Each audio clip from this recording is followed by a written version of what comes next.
안녕하세요 여러분, 이인철 변호사입니다. 자, 오늘 이 시간은 이제 요즘에 이제 논란이 많은 핫 이슈에 대해서 설명드리도록 하겠습니다. 자, 이인철 변호사의 핫 이슈 시작합니다. 자, 오늘은 어떤 이슈인가요? 최근에 지금 언론에 많이 나온 얘기 중에서요. 네. 그 유명한 개그맨 박수홍 씨. 박수홍 씨. 네. 가정사가 지금 굉장히 많이 얘기되고 있고, 네. 언론에 집중 조명을 받고 있는데. 어떤 문제가 있었죠? 언론에 나온 걸 기준으로 얘기한다면요. 네. 형이 이분의 재산을 관리해주고 있는데. 형이 관리했구나. 예, 거의 한 30년 동안 한 약 100억 상당의 굉장히 많은 돈을 벌었습니다. 박수홍 씨가. 네. 아직은 모르죠. 예, 아직은 알 수 없는데. 정확히 모르죠. 네, 이에 대해서 되게 박수홍 씨가 지금까지 되게 좋은 이미지로, 성실한 이미지로 방송에 출연하셨었는데 많은 분들이 안타깝다. 진실이 뭐냐? 형님 측에서 좀 답변을 해달라. 뭐 이런 내용들이 많이 나오고 있습니다. 네. 이거에 대해서 변호사님 또 어떻게 생각하시는지, 예. 또 가족 간에 이런 금전적인 분쟁이 생겼을 때 네. 어떻게 하는 게 좋은지 네. 한번 들어보고 싶습니다. 일단 뭐 전제가 돼야 될 거는, 아직까지는 요거는 이제 그 양측의 주장이니까 아직 이제 뭐 법적으로 판결 받은 건 아니고, 이제 그래서 이제 가정이라는 걸 전제로 가정법이다. 이제 우리가 가정법이죠. 확실히 나타나는 팩트는 좀 확인해 봐야 되고, 그래서 이제 일단은 오늘 저희 영상 내용은 박수홍 씨의 주장 내용을 근거로 전제로 이제 하도록 하겠습니다. 야, 자, 그럼 참고로 저는 박수홍 씨랑 이제 그 방송을 같이 한 적이 있는데, 박수홍 씨 이미지 어때요? 두 분 보기에? 성실하다. 굉장히 이미지 좋죠. 근데 이제 그 연예인이 이제 방송의 이미지랑 실제 이미지가 다른 경우도 있고, 그런데 박수홍 씨는 더 좋아요. 처음 뵀는데도 그냥 인사도 그냥 깍듯하게 하시고, 그 방송진은 정말 잘하더라고요. 그래서 이제 많이는 안 해봤고, 이제 한 번인가 같이 이제 방송을 찍은 것 같은데, 굉장히 인상 깊었어요. 이렇게 메인 MC가 이렇게 출연자들 잘 이렇게 리드하고, 정말 이렇게 예의 바르게 하는 경우, 물론 이제 그런 경우는 많지만, 특히 박수홍 씨는 아주 제가 보기에는 정말로 좋은 사람이다, 이런 이제 생각을 갖고 있었거든요. 근데 이제 이런 안타까운 뉴스를 이제 듣게 되니까 굉장히 이제 안타까운 생각이 듭니다. 자, 이 방송 내용은 이제 오늘 아침에 제가 이제 KBS 1라디오에 출연했거든요. KBS 1라디오에서 이런 이제 그 여러 가지 가족 간의 분쟁에 대해서 질문해서 제가 답변한 거를 기초로 해서 다시 한번 방송을 하도록 하겠습니다. 자, 그럼 궁금한 게 있으신가요? 가족끼리 네. 뭐 급한 일이 있어서 금전을 좀 빌려달라고 했을 때, 네. 예를 들어 차용증 같은 걸 쓰지 않는다면은 나중에 문제가 될 수도 있는데요. 네. 물론 뭐 가족 간에 차용증 같은 거 잘 안 씁니다. 네. 근데 이렇게 큰 금액의 문제가 생겼을 때 이걸 예방할 수 있는 방법이나 이런 게 혹시 있을까요? 뭐 우리가 이제 한국 사람들 특히 그렇죠. 우리나라 사람들은 이제 뭐 차용증 같은 거, 뭐 계약서 쓰자 이런 게 좀 문화가 아직은 정착이 안 됐잖아요. 사실 미국이나 이런 외국에서는 너무 당연한 거거든요. 뭐 지인 간에 아니 가족 간에 당연히 이제 서로 같은 거 받는데, 우리나라에서는 야 그거 받으면은 나랑 이제요 끝나자는 거냐 이런 생각이기 때문에 가족 간에 특히 안 받는데, 그래서 문제가 생겨요. 자, 왜 문제가 생기느냐? 이게 용도가 애매하단 말이에요. 꾼 건지 도와준 건지, 특히 가족 간에 도와줄 수도 있잖아요. 투자한 건지. 그래서 나중에 본인은 돈을 꿔줬다고 생각하고 돈을 줬는데, 받은 사람 입장에서는 아니 이건 네가 나 도와준 거 아니냐, 아니면 내가 잘 되면 주는 투자 의미 아니냐, 이렇게 분쟁이 생길 수가 있어요. 그래서 차용증이나 약정서가 없으면은 실제로 받기도 어렵고, 또 가족 간에 굉장히 이제 얼굴 붉히는 일이 많기 때문에 정말로 주의하셔야 됩니다. 그렇다면은 부모님과 자식 간에도 돈거래가 있을 수 있습니다. 그렇죠. 근데 부모님이나 자식 간에 서로 그 돈이 자신의 돈이라고 주장을 할 때, 그렇죠. 재판부가 이것은 증여다, 그러니까 조건 없이 돈을 준 거다라고 판결을 내는 경우가 있다고 하는데요. 그렇죠. 이럴 경우에는 어떻게 대처해야 되는 건가요? 제가 이제 이혼 전문 변호사니까 이제 이혼할 때 많이 문제가 되는데, 예를 들어서 부모님이 이제 아들한테 집을 사줬다. 그걸 결혼했어요. 근데 이제 한 3, 4년 정도 살았는데 며느리가 이혼 청구하면서 그 집 달라고 하면 부모님이 뭐라고 주장할까요? 부모님 어떻게 생각할까요? 주기 싫겠죠, 당연히. 그럼 뭐라고 주장해요? 아들한테 준 특유재산. 특유재산 주장하지만 그거보다 더 확실한 거는 이거 명의신탁이다. 이거 실제 내 거다. 아니면 내가 돈을 꿔줬다. 돈을 꿔준 거라서 갚아야 된다. 아들이 이렇게 주장한단 말이에요. 그럼 그 주장을 법원이 인정할 수 있을까요? 명의신탁. 돼요. 이 사실을 인정할 수가 있어요, 법원이? 안 해줄 것 같습니다. 왜요? 입증하기. 입증해. 하여튼 뭐든지 입증이 중요해. 입증. 제가 항상 입증 책임 중요하다고 그랬죠. 모든 사건에서 입증 책임이 중요해. 자, 미사 사건이다. 돈을 꿔줬으면 어떻게 입증해야 돼요? 내가 얼마를 꿔줬는지, 언제 받기로 했는지, 이자는 몇 %인지, 그걸 다 입증을 해야 돼요. 그거 입증 안 되면 받기 힘들어요. 차용증 같은 증거가 있어야 된단 말이에요. 자, 폭행 사건도 마찬가지야. 내가 폭행 당했습니다. 입증해야지. 아무 증거가 없다. 그럼 인정돼요? 안 된단 말이에요. 이혼 사건도 마찬가지죠. 남편이 바람 폈습니다. 때렸습니다. 아니면 성격이 너무 안 맞습니다. 아니면 나를 뭐 생활비 안 줬습니다. 주장만 하면 돼요? 안 되죠. 입증해. 항상 재판에서 가장 중요한 건 입증이다. 입증. 응? 입증하는 증거가 있어야지만 이길 수 있지, 증거가 없으면 아무리 억울해도 받을 수가 없는 거예요. 부모 자식 간에도 마찬가지. 부부 간에도 마찬가지고. 상대방이 돈을 꿔줬다, 아니면 도와줬다, 그걸 다 입증해야 받을 수 있고, 말로만 하면 입증받을 수 없기 때문에 안 돼요. 우리 대법원 판결도 있어요. 이 송금의 원인, 대여일 수도 있고 증여일 수도 있고 또 투자할 수도 있기 때문에 반드시 그거를 입증하는 게 필요하다. 이게 꼭 중요하다고. 여러분, 재판에서 가장 중요한 게 뭐라고 생각하세요? 재판에서 가장 중요한 거. 증거. 이 증거 하나 때문에 재판의 승패가 바뀌는 거예요. 아시겠죠? 증거가 가장 중요하다. 그렇게 보시면 되겠습니다. 다음 질문입니다. 지금 뭐 이런 박수홍 씨 사건처럼 열심히 일해서 돈을 벌면 가족이 대신 관리해주는 경우들이 꽤 있습니다. 네. 뭐 비단 이런 연예인들뿐만 아니고 부부간에도 이제 결혼 전까지는 부모님이 적금이나 보험 등 자산관리를 해줄 때가 있는데요. 이게 나중에 결혼 후에 뭐 문제가 되고 하는 경우가 있을까요? 예전에 아주 유명한 연예인 이런 사건이 있었잖아요. 그래서 부모님한테 돈을 맡겼는데 부모님이 어떻게 됐어요? 그 재산을 다 뭐 다른 데 빼돌렸다든지 아니면 뭐 그냥 흥청망청 써버린 이런 경우가 있죠. 얼마나 황당하겠습니까? 그 연예인이 얼마나 그 피땀 흘려서 번 돈이에요. 행사 가고 정말 힘들게 번 돈이거든요. 그래서 믿고 맡긴 가족이 그걸 다 썼다고 생각하면 얼마나 허탈하겠습니까? 자, 근데 나중에 그 돈 받았어요? 못 받았어요. 받기 어려워요. 왜? 왜 어려워요? 그거를 입증해서 받으려면은 그 입증도 어렵고, 그걸 내가 뭐 부모한테 얼마나 맡겼는지, 아니면 뭐 이거를 뭐 진짜 뭐 맡긴 건지, 아니면 그냥 준 건지, 그게 다 다를 수가 있잖아요. 그 설령 입증에 성공했다. 예를 들어서 뭐 부모님하고 대화 뭐 톡이 있어, 아니면 뭐 보관증 확인서가 있다. 자, 입증이 돼서 승소했다. 그러면 돈을 받아요? 판결문만 받으면 이제 끝인 거예요? 집행을 해야 되죠. 집행을 해야죠. 집행하려면 어떻게 해야 돼요? 이제 강제로 집행을 신청해야 되는데 부모 자식 간에 네. 강제 집행을 신청하기가 좀 어렵고, 서로 신청한다고 해도 신청하려고 하는데 그럼 뭐가 있어야 신청하죠? 아무것도 없으면 어떻게 허공에다 신청해요?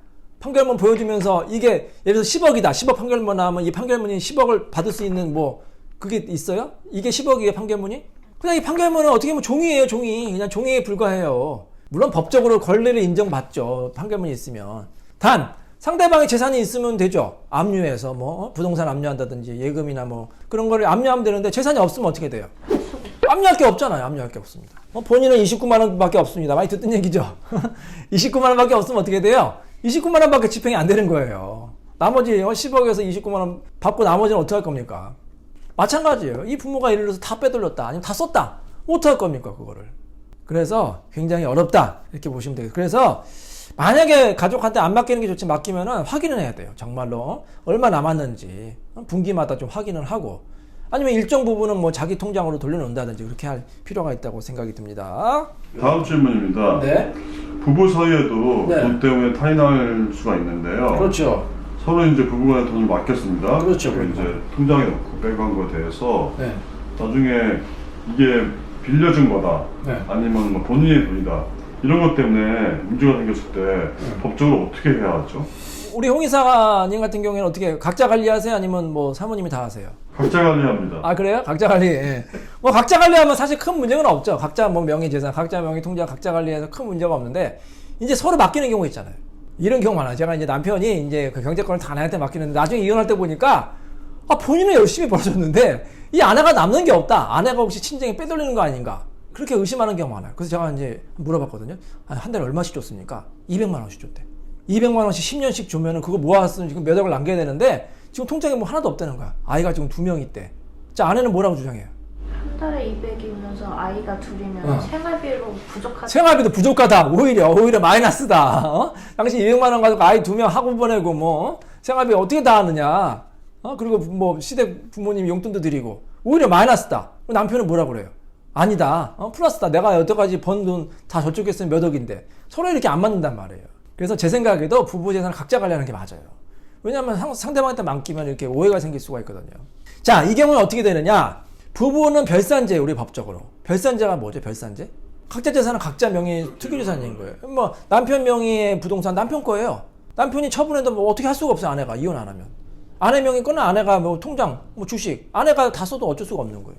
다만 이혼할 때는 그 재산도 재산분할 대상이 될 수가 있는 거죠. 그래서 기여도를 주장해 가지고 이제 재산분할 받을 수가 있는 거예요. 하지만 이혼을 하지 않고서는 상대방 재산은 상대방 걸로 추정이 되기 때문에 그 사람이 써도 어떻게 막을 수가 없어요. 제가 이런 사건이 있었는데요. 그 예전 사건의 상담한 사건 중에서 아내분이 찾아오셨는데 남편이 전문직이었어요. 굉장히 잘 나가는 전문직이야. 그래서 돈을 많이 벌어가지고 이제 뭐 아내가 생각하기에 수십억이 있겠구나 생각해서 이제 이혼할 때 이제 재산 조회하잖아. 재산 조회하니까 남편 재산이 하나도 없어요. 남편이 다 빼돌린 거 이런 경우 꽤 많거든. 근데 이제 남편이 집에 이제 금고가 하나 있어요. 그 금고를 아내가 딱 열어보니까 거기에 금괴 뭐 현금 이게 5억 원 있는 거야. 그러니까 아내가 열받잖아요. 수십억 있는 줄 알고. 그래서 그걸 다 가져왔어요. 가져와서 저한테 이거 자기 가져왔다고. 가져도 되냐고 이제 그런 상담한 사건이 있었거든요. 자, 어떻게 될까요? 아내가 가져왔으니까 아내가 뭐 법적으로 처벌 받을까요? 상대방 쪽에서는 우리가 그거를 가져갔다는 게 입증해야 네. 되는데 입증 많이 됐다. 뭐 CCTV가 있어요. 많이 그건 찍혔다. 공정예산이지 않습니까? 네. 끼리는 사실 그게 네. 범죄로는 저질. 그렇죠. 우리 김대리가 맞췄어요. 부부끼리는 범죄 처벌 안 돼요. 절도죄, 횡령죄, 뭐 사기죄 안 돼요. 그걸 뭐라고 하죠? 친족 상도례 규정이 있습니다. 친족 상도례. 즉 친족 가족 간에는 이 법은 문지방을 넘지 않는다는 말이 있거든요. 왜냐하면 가족 내 해결해야지. 뭐 가족 간에 그 범죄를 다 처벌하면 가정이 파탄날 수가 있기 때문에 원칙적으로 가정 내에서 해결해야 되기 때문에 같이 사는 뭐 부부라든지 부모 자식 간에는 이렇게 형사적으로 이제 재산죄로 처벌이 안 돼요. 형제 간에는 처벌이 될까요? 어떨 것 같아요? 소송한다면 처벌이 될 수도 있을 것 같습니다. 아니 친족 상대의 규정 말씀드렸잖아요. 친족 간은 처벌이 안 된다고. 근데 부부가 아니고 형제지 않습니까? 아니, 형제는 가까운 가족인데 자, 이렇게 보면 돼요. 이 부모 자식 간의 부부가 아닌 그 친족이죠. 형제라든지 자매라든지 뭐 삼촌 이런 경우에는 동거를 했느냐 아니냐에 따라서. 동거를 하면은 이제 한 가족으로 보기 때문에 이 처벌이 어려워요. 친족 상대의 규정이 바로 적용되고. 동거를 안 한 가족은 친고죄가 돼요. 고소를 하면 처벌할 수 있어요. 고소를 하면. 다만 친고죄는 규정이 있죠. 그 사실 안 나로부터 6개월 이내에 고소를 해야 돼요. 6개월이 지나면 고소가 어려워요. 아시겠죠? 그래서 형제 같은 경우 뭐 삼촌, 사촌은 처벌은 되지만 고소를 해야 된다. 다만 같이 사는 같이 사는 가족이라든지 뭐 부모 자식 간에 부부 간에는 친족 상대로 처벌이 어렵다 이렇게 보시면 되겠습니다. 자, 근데 민사는 돼요. 만약에 상대방이 내 자녀를 뺏어갔다 가족인데 그러면 민사소송에서 받을 수는 있어요. 아니면 이혼소송에서 재산분할을 청구할 수는 있어요. 다만 형사적으로 처벌이 안 된다는 거지. 그걸 입증하면 판사님 이 사람이 내 돈 뺏어갔습니다. 뭐 이거 다 기록이 있습니다. 그 경우에 이제 찾을 수가 있는데 아까 그 사건 전문직 아내분 사건 있잖아요. 그 경우에 아내분은 근데 사실 너무 억울하지 않습니까? 남편은 수십억 재산 다 뺏겼는데 그러니까 아내가 가져온 게 어떻게 보면 정의에 반하는 게 아니에요. 그렇죠? 그래서 저는 괜찮다. 남편은 뭐 10억 20억 다 빼돌렸는데 아내가 뭐 5억 가져온 게 그게 무슨 죄도 아니고 정의에 반한 것도 안 되기 때문에 뭐 특별히 법적 문제가 없어요. 이렇게 이제 상담드린 기억이 납니다. 자, 다음 질문은 뭐죠? 때로는 돈이 아닌 명의를 빌려가는 사람도 그렇죠. 있습니다. 연예인이나 유명인들을 보면요, 가족 누군가가 그들의 이름을 앞세워서 이 명의죠. 돈을 빌려준 다음에 본인도 모르는 이제 빚이 생겼을 때 이거를 갚아야 하나요? 아니면 갚지 말아야 돼요? 어떻게 해야 되죠? 그 얼마 전에 연예인 빚두 사건이 있었죠. 저는 굉장히 안타까운 것 같아요. 예, 뭐 부모님이 뭐 돈을 쓰고 있는데 연예인 갚아라. 연예인 이름 팔았다. 근데 막내도 없던 부모님이야. 아니, 나무라는 부모님이야. 자, 그 연예인은 갚아야 될까요? 부모님이 대신 쓴 빚을? 원래는 안 갚아도 되지만 이제 그거는 이제 보통 개인의 선택이긴 하는 것 같습니다. 네. 자, 이 부부도 법적으로는 남남이에요. 그죠? 부모 자식 간에도 남남이에요. 그러니까 그 사람 채무는 그 사람이 갚아야 돼요. 부모의 빚을 왜 자식이 갚습니까? 남편의 빚을 왜 아내가 갚습니까? 그래서 원칙적으로 책임을 안 지는데 다만 주의점이 있어요. 연대보증을 서는 경우가 있죠. 연대보증 쓰면 어떻게 돼요? 대신 갚아야 될 수가 있어요. 아니면 서류를 위조할 수가 있어요, 상대방이. 이 신분증하고 인감도장 가져가가지고 마치 뭐 자식이 갚듯이, 자식이 꽂듯이, 뭐 남편인데 아내가 꽂듯이 이렇게 도장을 찍는 경우가 있잖아요. 이렇게 사채 금융권 가서. 그럴 경우에 조심하셔야 돼요. 나중에 몇 년 지나거나 소송 당해보니까 자기도 모르는 도장이 찍혀 있거든. 그럼 어떻게 해야 될까요? 만약에 자기도 모르게 어떤 가족이 내 인감도장 훔쳐가지고 도장을 찍었다. 어떻게 해야 돼요? 위조로. 빨리 위조로 고소를 해야 돼요. 가족인데 어쩔 수가 없어요. 자, 그러면 그 고소당한 가족은 뭐라 그래요? 잘못을 인정해요? 해준 거다. 그렇죠. 아니, 당신이 동의해가지고 신분증과 도장 주지 않았느냐. 사실 동의받은 위조가 안 되거든. 다 빠져나간단 말이에요. 그 사실 가족 간의 문제가 굉장히 나중에 형사처벌이 어려워요. 그래서 그럴 경우에는 빨리 민사소송을 통해서 그 채무 부존재 확인 소송이라고 있어요. 그걸 통해서 이제 그 자기의 권리를 주장할 필요가 있습니다. 자, 또 질문 있으신가요? 네, 그렇다면 이런 경우도 있겠죠. 내가 번 돈으로 가족 누군가가 재테크에 성공을 했다면요. 네. 가령 3억짜리 아파트가 6억으로 올랐습니다. 재테크를 잘해서요. 그렇다면 이건 누구의 공입니까? 예. 처음 시드머니를 제공한 사람의 공인가요? 아니면은 그 돈을 불려준 가족의 의무. 뭐 사이가 좋으면 그걸 나눠 가지면 되겠죠. 하지만 사이가 나쁘면은 어떻게 되냐. 이것도 아까 제 명의 신탁 말씀드렸잖아요. 이 부동산 실명제, 금융 실명제 때문에 명의자가 소유권자예요. 예를 들어서 내가 1억을 투자했는데 그 명의는 예를 들어서 뭐 형 명의로 했다. 형 명의로 부동산이 있었는데 그 부동산이 올랐다. 그럼 그 부동산 누구 거예요? 형 거예요. 형 명의니까. 아니면 내가 내 이름으로 예금 만들기 어려워가지고 친구 명의로 예금 맡겼다. 그럼 그 예금이 예를 들어서 이자가 막 불었다. 그럼 그거 누구 거예요? 원칙적으로 친구 거예요. 그래서 명의는 여러분 절대 빌려주시면 안 돼요. 그거를 입증하려면 어떤 그것도 확인서 같은 게 있어야겠죠. 이 부동산은 실제로는 뭐 투자자 누구 거다. 근데 그 나중에 문제가 돼. 왜냐? 부동산 실명법상 그게 불법이 될 수가 있거든요. 그래서 가급적이면 명의를 빌려주지 않는 게 좋습니다. 그리고 명의를 빌려줬다면 반드시 확인서 같은 걸 써야 돼요. 그래야지만 나중에 권리구제 받을 수 있습니다. 자, 이렇게 가족 간의 분쟁에 대해서 말씀드렸는데, 이 연예인 사건, 굉장히 이제 안타까운 사건이 많죠. 이 연예인 분들도 그렇고, 굉장히 열심히 일을 해서 돈을 벌었는데, 아니, 믿은 가족이 그 재산을 다 썼다든지, 그러면 얼마나 힘들겠습니까? 자, 그래서, 아무리 가족 간이라 하더라도 어떤 기록을 남기는 게 좋아요. 뭐 꼭 차용증을 쓰라는 게 아니라, 어떤 이제 뭐 문자라든지 녹음이라든지, 그런 간단한 기록을 남기는 게 좋고, 또 그거를 뭐 반드시 이제 상대방을 상대로 소송을 하는 게 아니라 그 약속의 의미를 볼 수가 있거든요. 상대방이 뭐 돈을 안 갚는다, 차입해 미루면 아니 이렇게 약속하지 않았습니까? 아무리 가족간이라도 약속을 지키세요. 이렇게 하면 상대방이 경각심을 느낄 수가 있으니까 꼭 기록을 남기시기 바랍니다. 그리고 가족간에는 가장 중요한 게 신뢰인 것 같습니다. 서로 믿고 신뢰하고 하는 게 가장 기본인 것 같습니다. 자, 이인철 변호사의 핫 이슈 여기서 마치도록 하겠습니다. 감사합니다.